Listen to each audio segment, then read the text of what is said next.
ever struggle with how to begin a jazz ballad? Well, let's fix that today. Hi, I'm LaDisa, an online piano instructor with Harvest Music Studio, where I help students of all ages take the next step in their piano journey.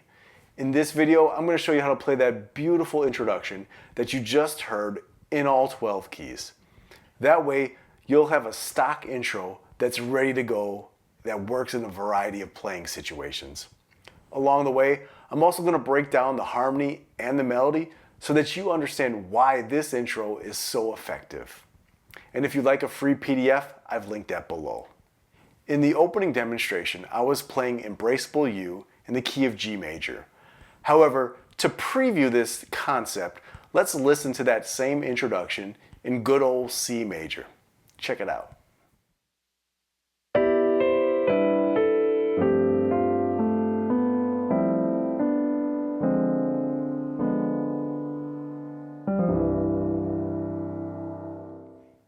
Wow, that really works, doesn't it? So let's talk about it. But first, if you're enjoying this video, please hit the like button and subscribe for more piano education content. The idea for this lesson comes from a piano intro that Taylor Egsty plays on Embraceable You with the Chris Bodie Band featuring Veronica Swift, which is a magical performance. They do the tune in E flat, but I was learning the tune in G. So I transcribed the intro in E flat, and then I took it in a G. And I took it into a few more keys. And what struck me was that, musically speaking, it was very simple. And yet it was masterfully arranged. And so I thought to myself, as a pianist, I really should be able to play this in any key on demand. It's that basic. It's something that I will use again and again, either in part or in whole, in a variety of music situations. And so I did that. And then I thought, well, hey, let me come on the channel and let me share it with you guys and get your feedback. Tell me what you think. Let me play for you a simplified version of this intro in C major that has just the essential ingredients highlighted. What I want you to see is that the right hand is walking down the C major scale, starting on the second tone, which is D, and it only takes one small detour. Check it out.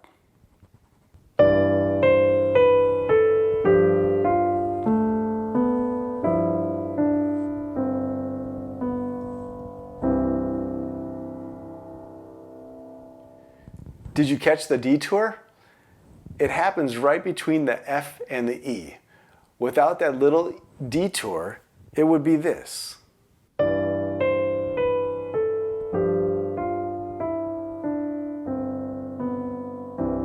Right? However, we interject this little leap from F down to A, up to B, and then we resume the scale, E, D, C, B, and it ends like this. But I think what is implied is the voice leading. You don't have to resolve it that emphatically. That would be like overstatement. Instead, it's resolved in an understated way. We're going to take a closer look at that melodic detour later, but right now I want to look at the harmony as well and see what is happening underneath this scale. So I'm going to put up the score on the screen, and we're going to talk about the chords. There are 6 chord symbols on our lesson sheet, but when I play the simplified version, I'm actually playing much less in the left hand. Take a listen again.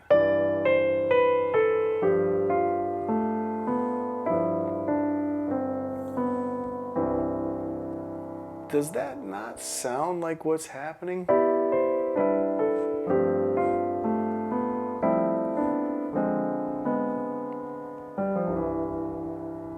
Right? You can hear how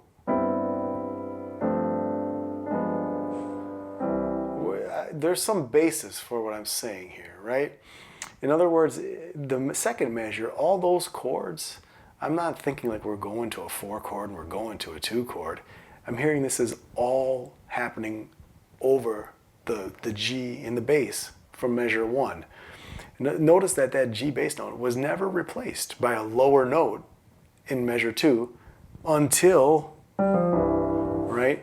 So our ear has ability to retain certain harmonic contexts, right? We don't have to keep hammering that low note with our pinky. We can do some clustery stuff after that we've introduced that bass note, and it will make sense as being part of that. In a similar way, I don't hear the opening C major 7 as being over C. I hear it as being over G.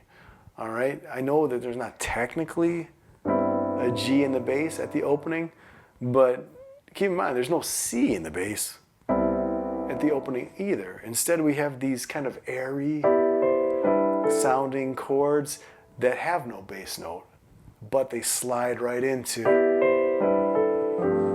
And so we immediately hear it as like, okay, that was what was happening.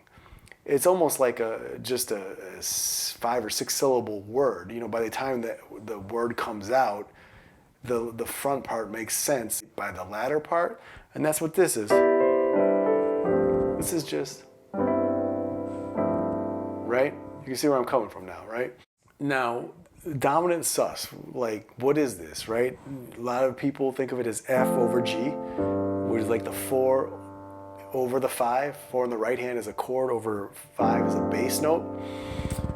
You might also think of it as like D minor 7, in any inversion you want, over 5. All that is true, but in its purest form, it is, I take G7 and I move the 3rd up a scale tone to the 4th.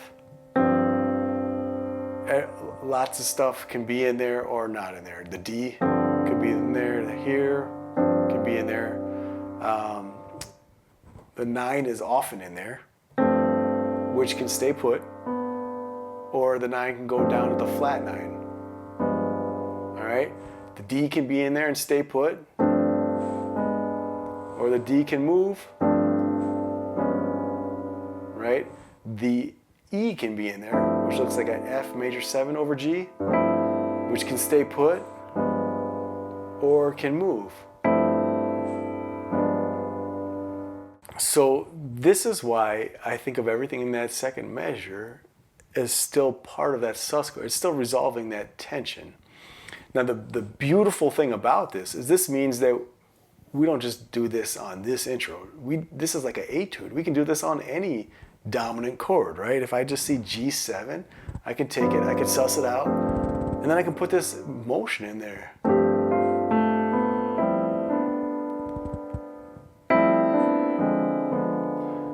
This is beautiful harmonic and melodic movement that comes together that we can use in a lot of situations, which is why I thought, hey man, we need to learn this in all 12 keys. Now that we understand the harmonic environment that's operating underneath this introduction, let's take another look at that melodic detour that we talked about. We said we had the major scale coming down with a leap right between scale 4 and scale 3. This is actually quite common, and it can happen in a lot of different ways. I just want to show you some different ways where this might happen. Here's an example. Instead of leaping down to the 6, I might leap down to the root. Right? I think we've heard that before. Here's another one. You hear that in bebop all the time. Here's another one, which is often harmonized in 6th. Right? Or how about this one? Right? You know that one. So this idea of interrupting a scale and then coming right back to the point where we interrupted it makes for really good melody writing, makes for really good improv, makes for good composition. And then we can actually take any one of these and we can harmonize it in different ways. So like, let's say I want to do this one. Right? Well, I could do something like this.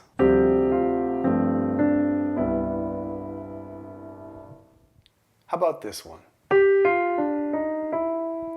I could harmonize it like this.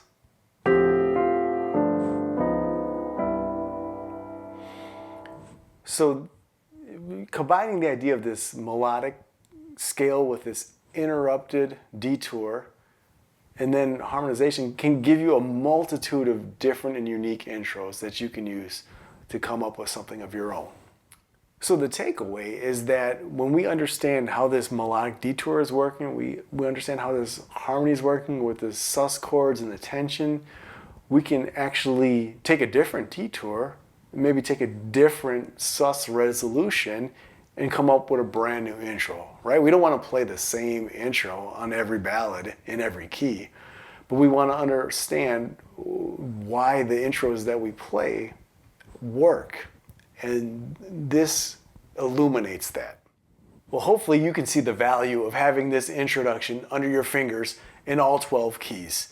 As a matter of fact, I've put chapter markers in the description because the remainder of this video is going to function like an appendix. We're just going to go chromatically up, D flat, D, E flat, F, all the way up to B. I'm not going to teach it, I'm just going to demonstrate it, right? You've already got the concepts.